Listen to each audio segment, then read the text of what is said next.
Do I encourage people, entrepreneurs, business owners, to go out and shop their coverage every 3 to 5 years? Sure, I would.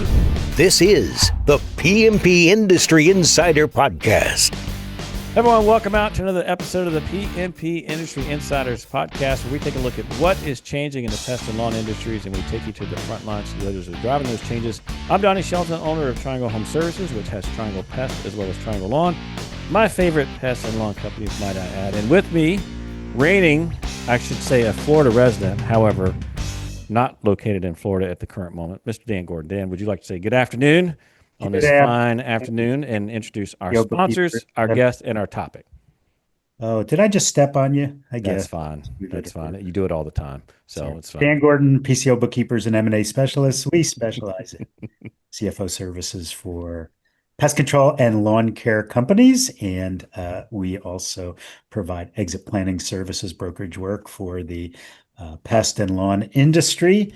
And let's see. So now I am going to talk about our I can't screw up the sponsors today. No, I have one of them on the show. Cannot do that. No, cannot do that. Talk about for marketing. If you're interested in marketing for the pest and lawn industry, it's Colmarch. That's colmarch.com. And if you're interested in communications, unparalleled voice solutions, it's Voice for Pest. And you can learn more at voiceforpest.com/podcast. And not necessarily in this order, I saved the best for last for today anyway, is our sponsor who is specific to the pest control and lawn care industry in the insurance field, and that is PestSure. And our very special guest is Todd Burke. Before I say hello, you can learn more about PestSure at pestsure.com. And let's see, peer groups. If you're interested in one of our peer groups, which are growing like weeds, no pun on the lawn care peer group intended, but that's true. Maybe a little. Yeah. Interested? It's pmpindustryinsider.com/peer groups, or go back and listen to episode 136 for more information. And I guess now I can introduce our very special guest, Todd Burke from PestSure. And our topic is what's trending in commercial insurance. Donnie, you want to? Well, I guess I could read Todd's bio. Todd is the COO with PestSure, an insurance provider in the pest control industry, which is also one of our sponsors, Captain Obvious. And we talked to PestSure several times in the past, including episode 66. Oh, Marissa's terrific. Look at this. Episode 66, episode 138, episode 158, and episode 201. Did you know that, Donnie?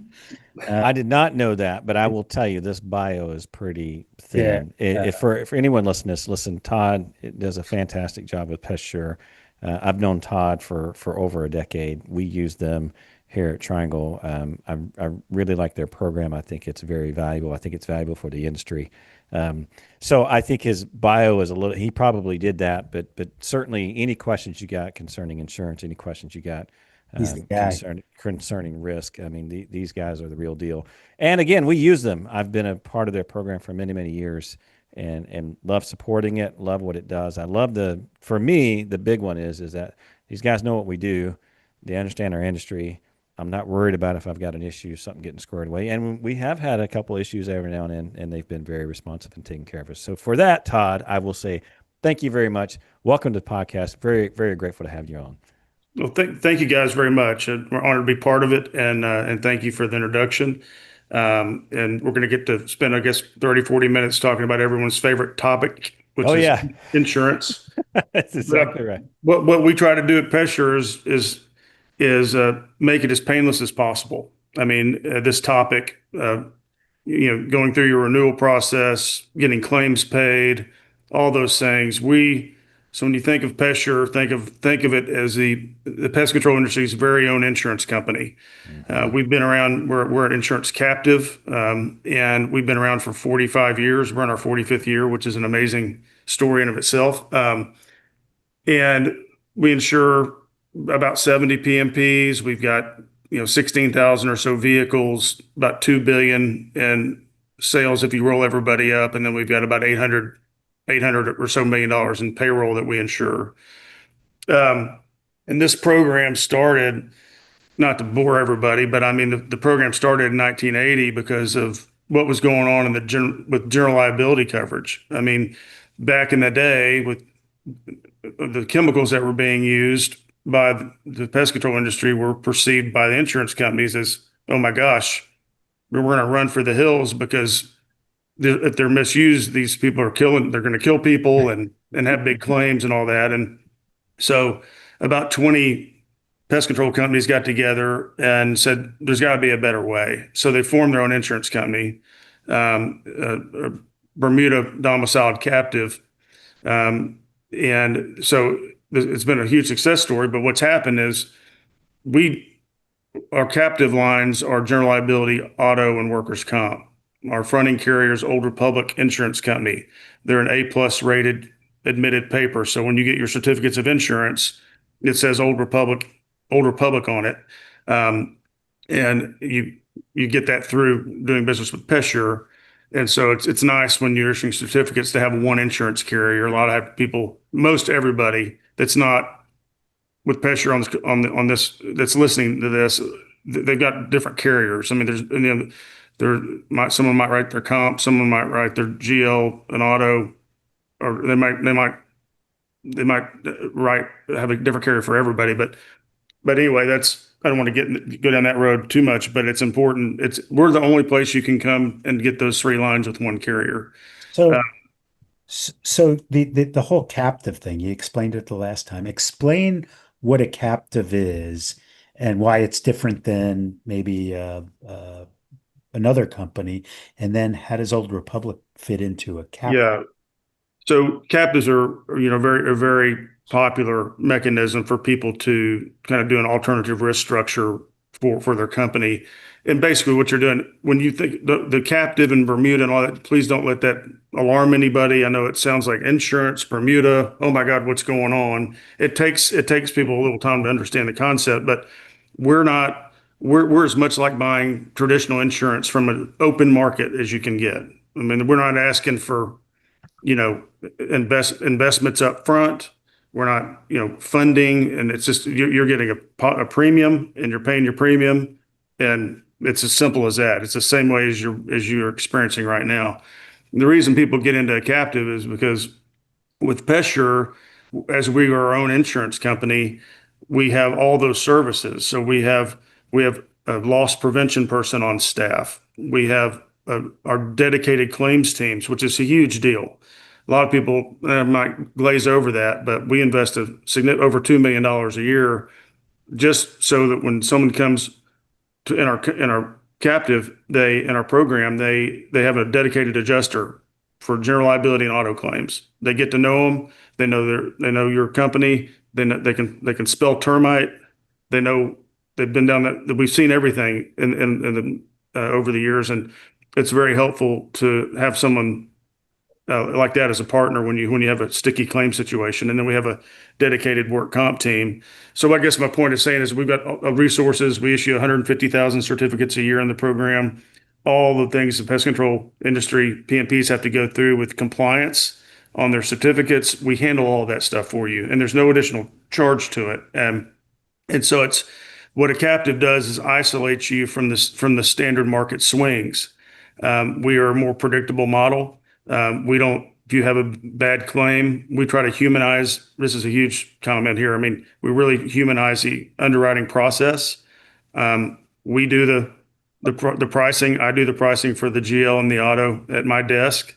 Of course, Old Republic's looking over our shoulder for sure, but and they rubber stamp everything, but we have a lot of flexibility on what we can do for insureds, and we're not just waiting for somebody in huge insurance company home office to put it in their system and have it come up with some formula that they don't know you, they don't know your company, they don't know, hey, last year they had a $500,000 auto claim. Here's what happened. Here's how much they focus on safety and loss prevention. Their track record's been great.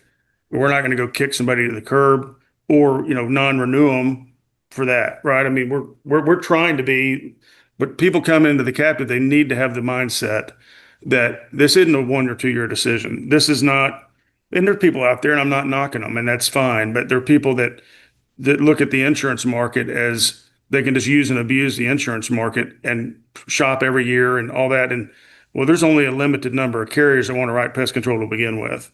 So when these underwriters and these other companies see XYZ company shopping every year, it's usually not a good outcome. Do I encourage people, because you're entrepreneurs, business owners, to go out and shop their coverage every 3 to 5 years? Sure, I would, and we hold up well.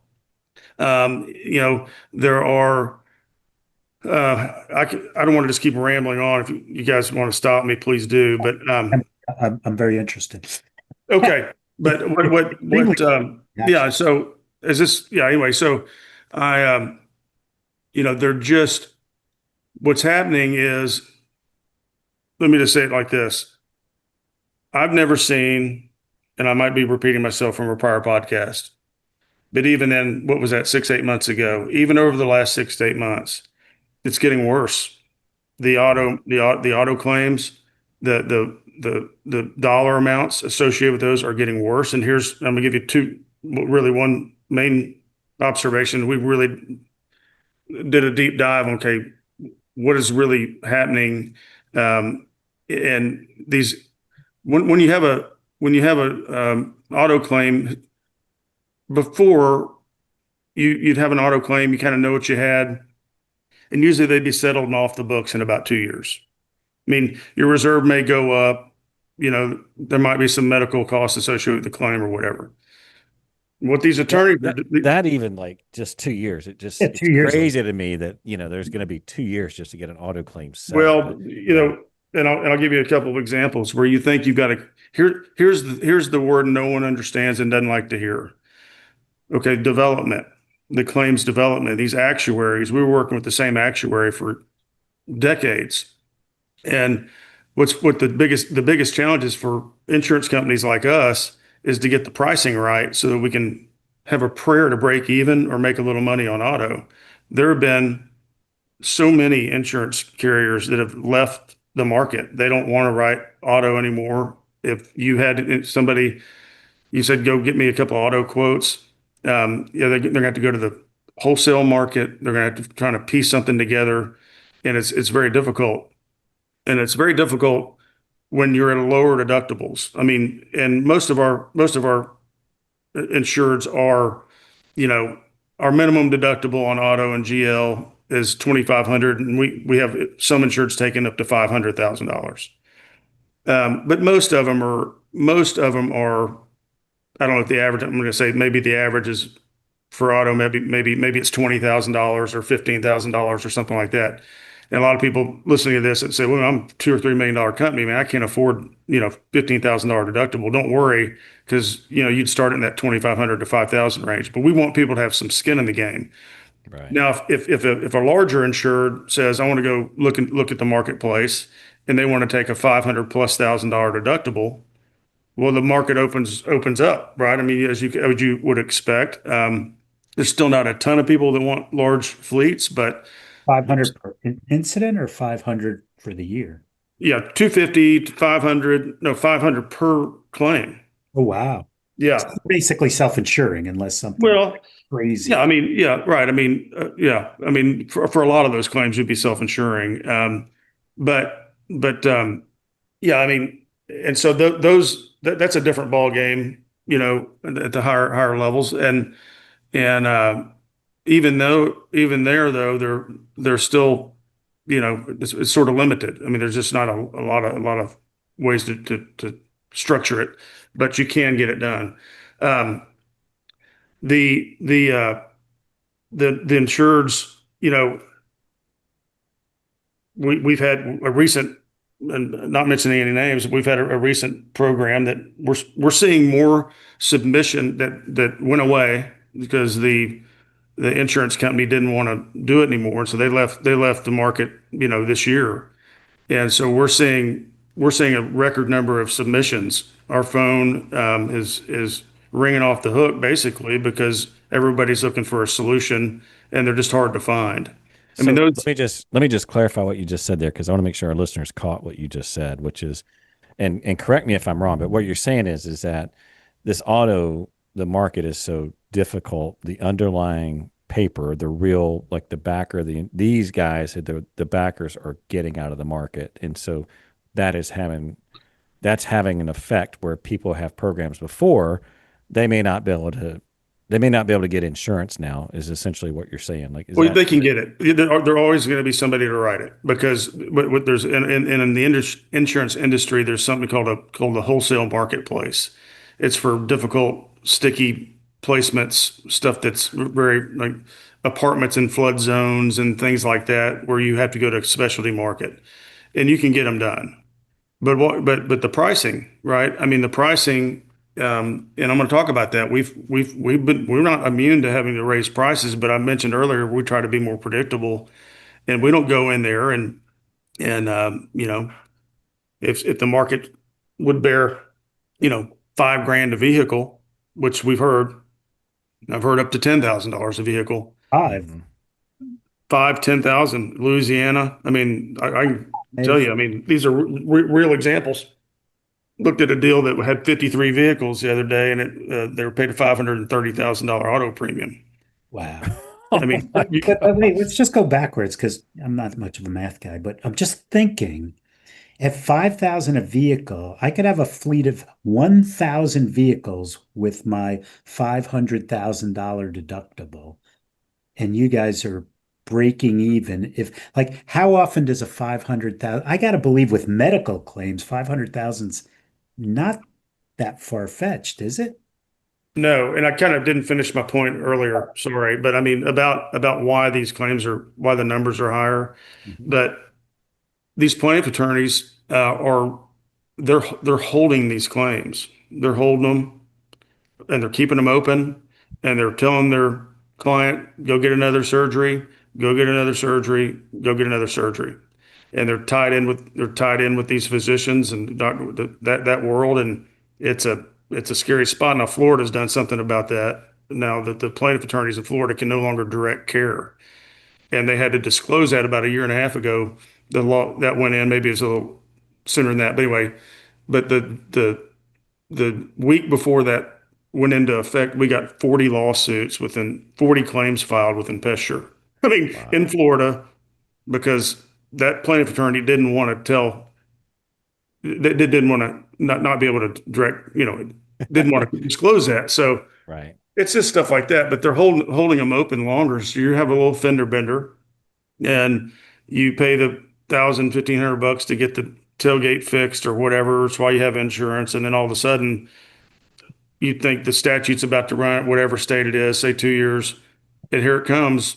That little $600, $1,500 fender bender turns into 600. And this particular example, I'm thinking turned into a $4 million demand, and they had 3 surgeries each. This couple, and we didn't have the reserve on it. I mean, we thought this case it's closed, and then it reopened.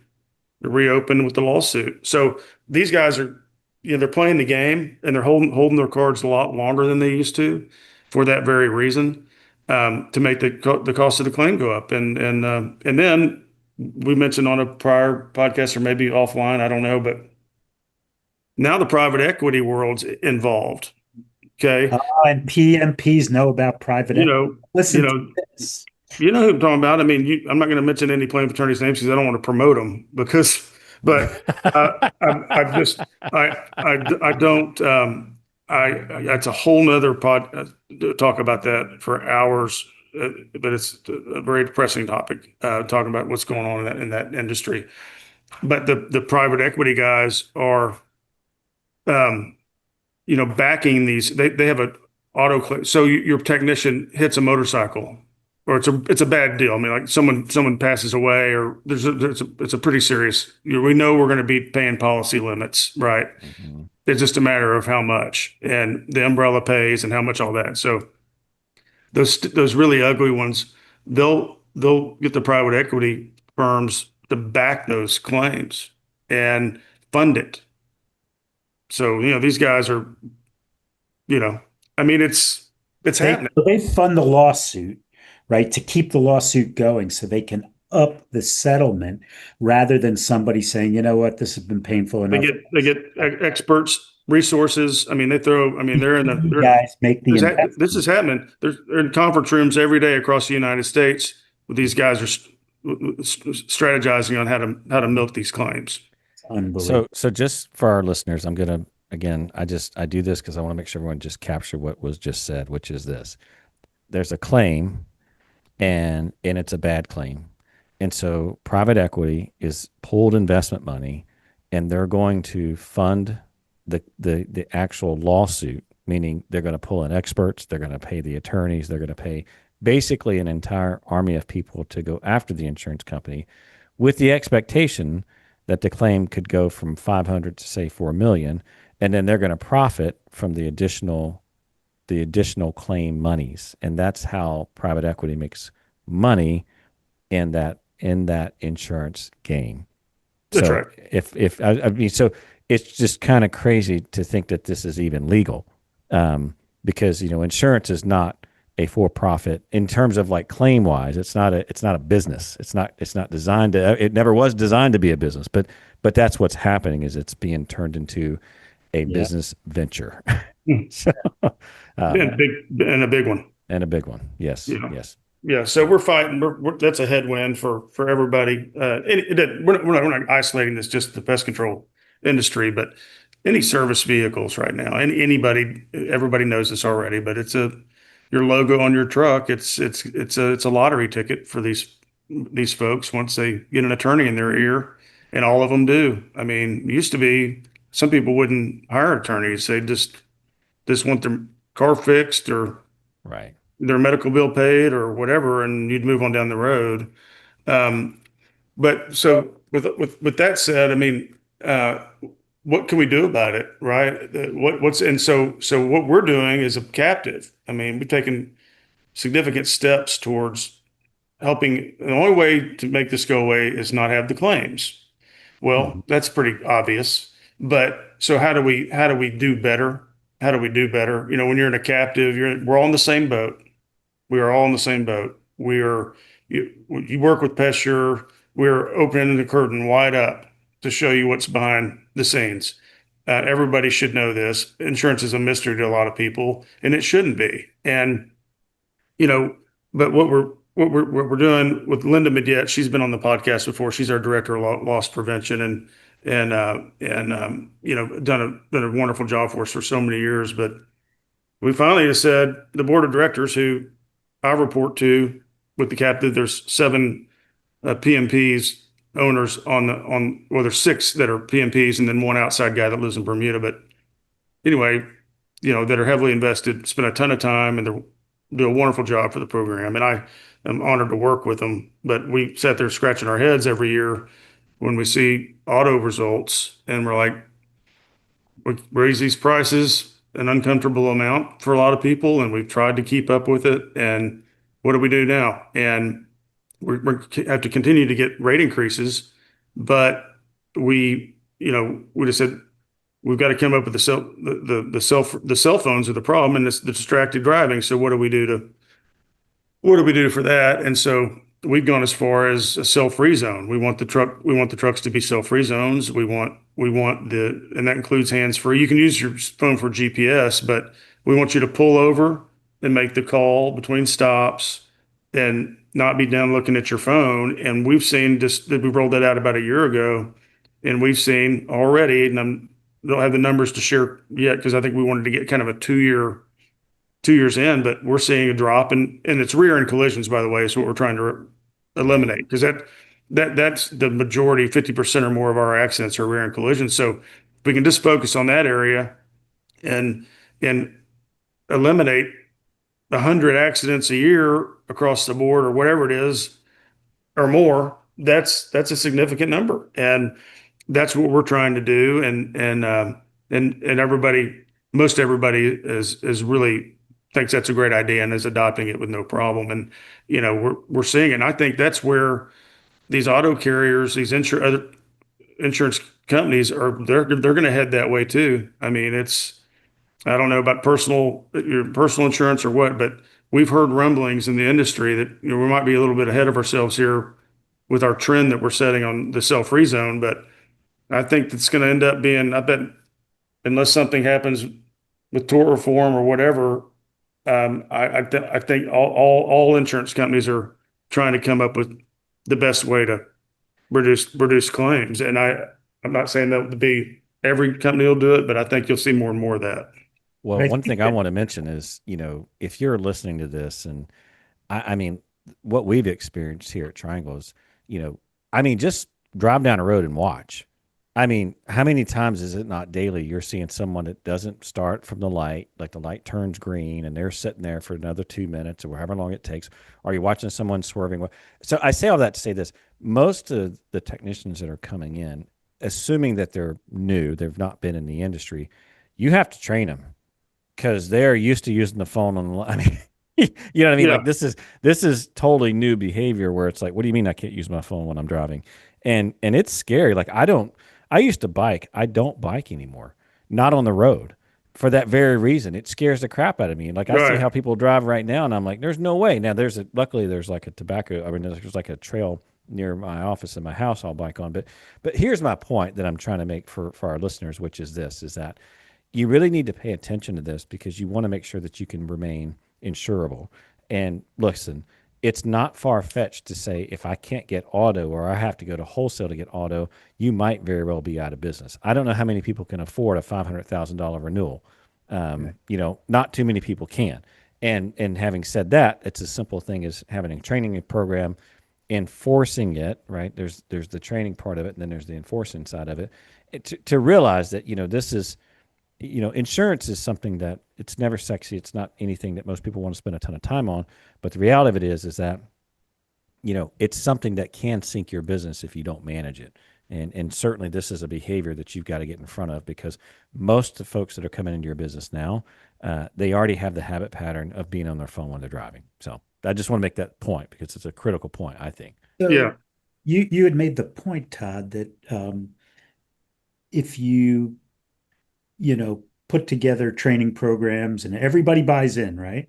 And the reason they call it an accident is because it's an accident. It's not, they're still going to happen. Maybe not as many times as if you didn't put in but when you get this big one, is there anything on the horizon? Is there anybody trying to fight these private equity firms or these financiers to come in? Hey, look, if you're not a party to the lawsuit, you can't insert yourself by putting money in. Is anybody trying? Because that seems to be, if you can get to that yeah, significantly reduce it. yeah, yeah. And look, I don't want to say that every claim we're involved, every large claim we're involved in has got a private equity backer, but it is very, very common. You can Google it. I mean, it's alive and well. I would imagine each state has to do it, right? Yeah, if each state's got to do it. We're trying in Texas. I mean, there's been some, like I said, the needles moved a bit in Florida. Mhm. Texas, Florida, Georgia, Texas, and California are always seem, and some states in the Southeast, and we've got insureds everywhere. So we're not isolated from it, but in any stretch. But those states, Louisiana is not good. I mean, northern Louisiana is, southern Louisiana is very difficult. Um, there's just the venues down there, I mean, are just very plaintiff friendly. You literally have a fender bender, it's $1 million. I mean, it's almost, Oh my almost, gosh. so, but what people can do in addition to trying to eliminate the distracted driving is what we see and we try to help our insureds with is we want them to, it is those companies that everybody talks about before you become an insured, a PestSure, you talk to Linda Midyet in a very easy but very very serious topic is what is your safety and loss prevention culture, and how can we help you? We're not trying to come in and tell people how to run their business. We want to be a partner to that and help folks, but it's the folks that really focus on it. I mean, and have those meetings. We put out safety tips all the time and have a 5 minute, 10 minute kickoff meeting with your technicians and just focus on these topics. And it is like anything like that. It's changing culture. It works. It takes time, but and then the hiring practices for those people that do really pay attention to safety and the hiring practices are really ahead of the game. And then another thing we've noticed, and I know I've mentioned this before, but is you mentioned, Donnie, all these the demographic of the technicians, most of them are younger, they've never in their whole life they've never been without a phone. I mean that's just part of their deal. And so that's a bit difficult, but what we've also seen is, and we have the stats to back it up, is novice drivers, as we call them. Novice driver is someone that has not had a driver's license for more than 5 years. So some people coming out of the military, or like some kids just don't get their license now when they're 16 or whatever the legal age is, and they wait till they're 22 or whatever for whatever reason. Then you hire them and they're 24 and they've been driving a vehicle for 2 years. Well, that's a problem because we've seen firsthand those are where a lot of the accidents happen. It is true, and that's a fact. And so we discourage hiring novice drivers. Now I know it's a tight market and it's hard to get people and all, but I just advise people to proceed with caution when you're hiring somebody that hadn't been behind the wheel for very long. We'll still insure them. It might cost a little bit more for those novice drivers, but we've seen that. So I would make a note of that too. Telematics work. They do if they're managed. I know people, everything we're talking about today is about spending money, right? And time. And that's probably not real popular. And but that's, you got to spend the resources. And we've seen some larger fleets, medium-sized, small fleets roll out these telematics, do a really, really good job. Cameras, or no cameras, or cameras. And we know a lot about it. People can talk to Linda about their thoughts about it in our loss prevention department.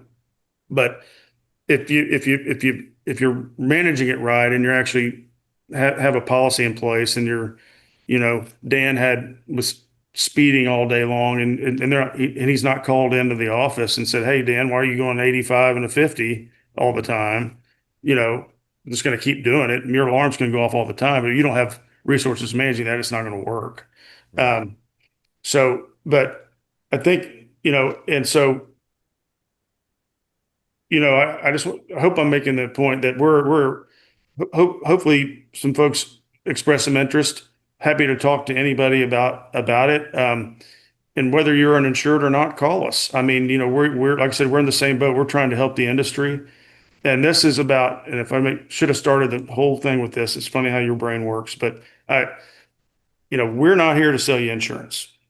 That is not what we're here to do. We're here to protect your balance sheet and lower your cost of risk over time and give you more control over your claims, and just working on this together. And that's really what it's all about. We want you to take higher deductibles. We want people to have skin in the game. We want you to be a shareholder of the captive at some point. We can get in, that's a down the road conversation.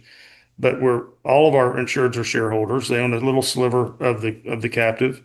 That has been beneficial to them and to the program, but it's a longer term commitment than just, hey, I'm getting killed on my auto insurance, I'm going to go hide in PestSure for 2 years and then get out. That's probably not a good alignment for anybody, and we hate to see that because we know what's going to happen. They're going to continue to dread your renewal date's October 1st.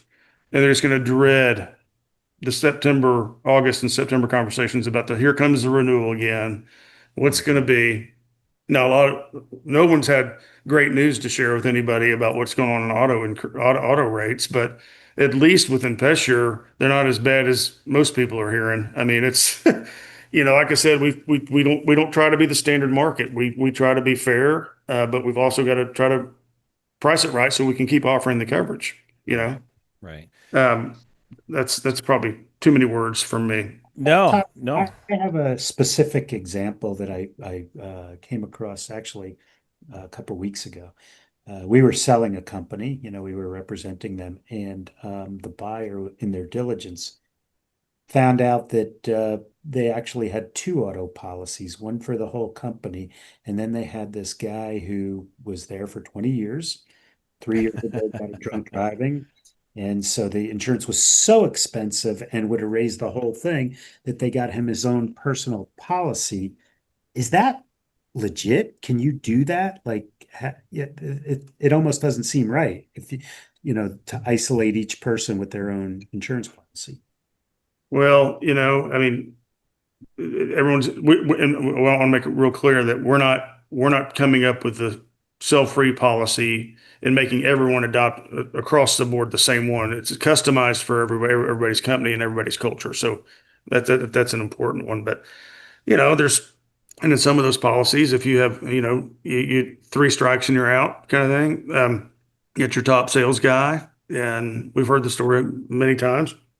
Hey, he had a DWI, and what do we do? Well, I mean, it's that obviously that the owner's decision, but yeah, we've heard people doing that.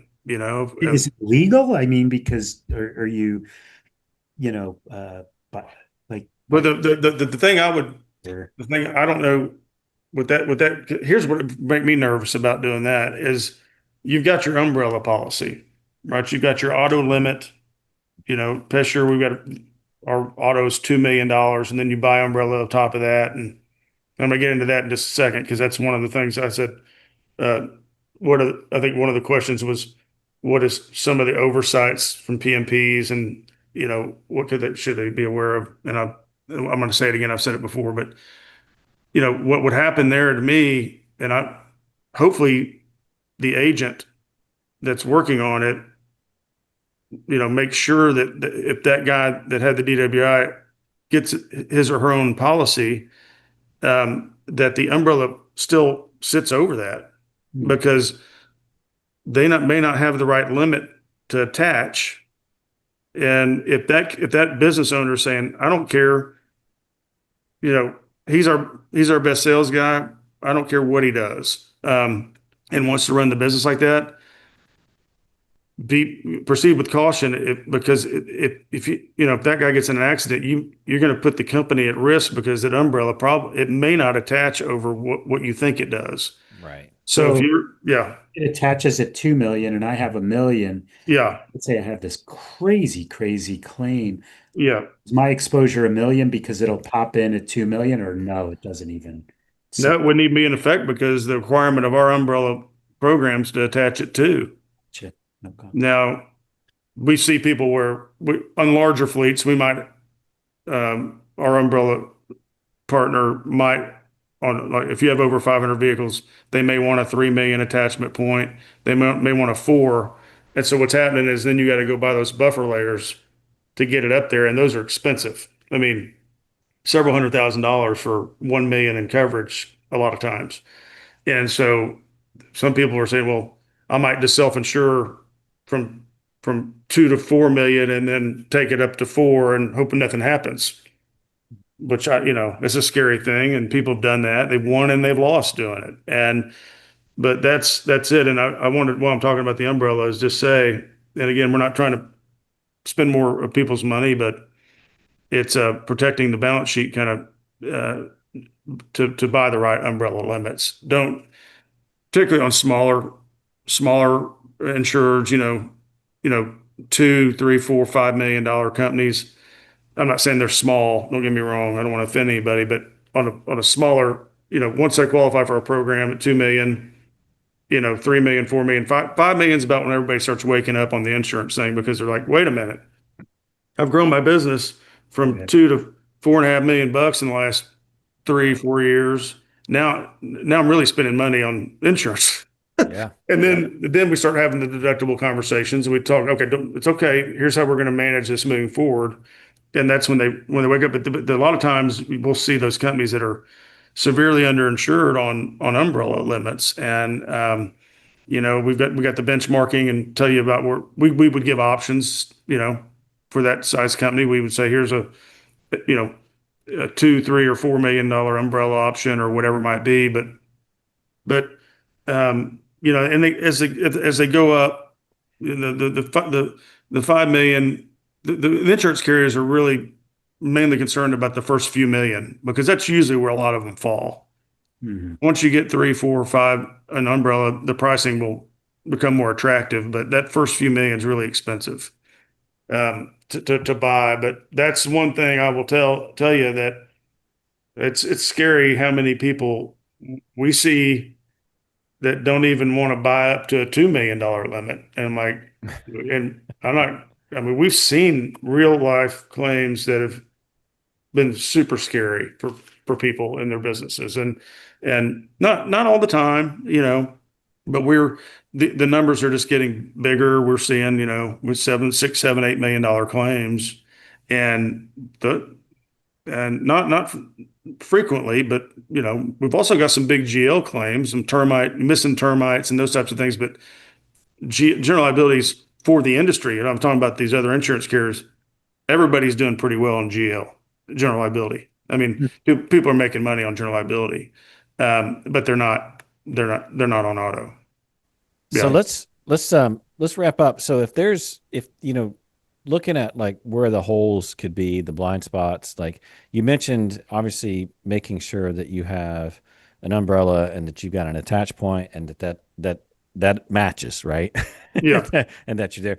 Any other things that you can think of that, if you're an owner and you're listening to this, you're thinking, my gosh, like, I should be, is there any other kind of recommendation that you would have that say, hey, you need to take a look at this, or you need to this is something to watch out for, or whatever? Is there something there that you want to mention before we finish out here? Um, no, I think I've covered everything and probably scared people, but I wasn't trying to. But I think that, you just got to make sure, you know, you've got your coverage you're paying a lot of money for this stuff. Just get it reviewed. Yeah. Make sure make sure your GL policy is tight. Most people, can't go lower than an A- rated company because of certificate requirements. Right. But get with a good carrier, and you get what you pay for. We're obviously very competitive. We have a lot of services. We might not be the cheapest in town, but if we wrote 13 new accounts in the last 12 months. So obviously we're competitive, but I don't know. I mean, the pricing, I mean, to be in PestSure, sometimes we're the low, the best option all the way around on pricing. Sometimes if we're higher, we might be 5%, Right. nothing significant, but we feel like we add a lot of value to that. And for that, um, no, just really focus. The takeaway, I mean, on that is just really tighten up the safety culture and do those things that the people in our program that have the lowest rates it's all based on loss ratios. So if your loss ratio is better than the average, you're going to get a better than average rate. Right. And I just think that's where you should focus. That's where I would focus if I was a PMP. Well, I just want to finish out here with a couple of things just for our listeners. The first one is, I don't know if anyone knows who Clark Howard is. I've listened to him for many, many years. He's pretty funny. He's a radio host. He's out of Atlanta, and he basically how to save money. And he did the whole radio thing many, many years ago before the whole podcast thing came aboard.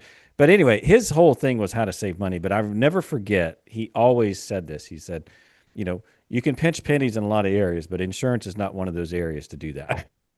That was the first thing he said, which I thought was good advice. And I followed that throughout the years. The second thing I will say, and this is unsolicited, we didn't talk about this before the show, but we, like I said at the very beginning, we use PestSure. We've used PestSure for a number of years, and we've shopped them a couple times, and they've always been in the slot. And going back to what I was saying before about why I use PestSure, it's because I know the program. I know the program understands our industry. I know they understand our business. They're much more in the details than any other program I think you're going to find out there. And just to bring it back full circle to where Todd was talking about how it got started, that challenge he was talking about was chlordane, right? I mean, chlordane went away, and then everyone had to start using it, and then no one wanted to insure the industry. And that's how it all got started. And so I'm not only a proponent of PestSure, I think they offer a great program. I also am a proponent of being a good steward over our industry and making sure that we have options available. Yeah. And like most things, when we pull resources together, we pull all the companies together. Much like what you said at the very beginning, we're kind of all in the same boat no matter what. So it's important to me that we continue to do that. So with that, Todd, we really appreciate you coming on to the podcast. Appreciate your support of the podcast, of course. Yeah. I was gonna say we'll put your contact info up on the show notes page from this show, and I'm assuming you're perfectly fine to take calls if folks have questions. Absolutely. And I'll say it again, our program's open to other brokers. If you have your broker you like, that you've been working with, friend, family member, or just a longtime partner, we'll just have them give me a call, and we can put a proposal on the table, work on it together. They've got to be 2 million in sales, and that's it. Great. Good. All right. Just a reminder that all the resources and topics we talked about today are going to be available on the podcast website, pmpindustryinsider.com. Just take a look under show notes. And as always, we appreciate any positive ratings and reviews that you have. And if you got complaints or just general concerns that you want to be negative about, we ask you to pass that to Dan. He really likes that. And with that, we're going to sign off. We'll see you all next time. Take care now. Take care. Thank you. Appreciate it, guys.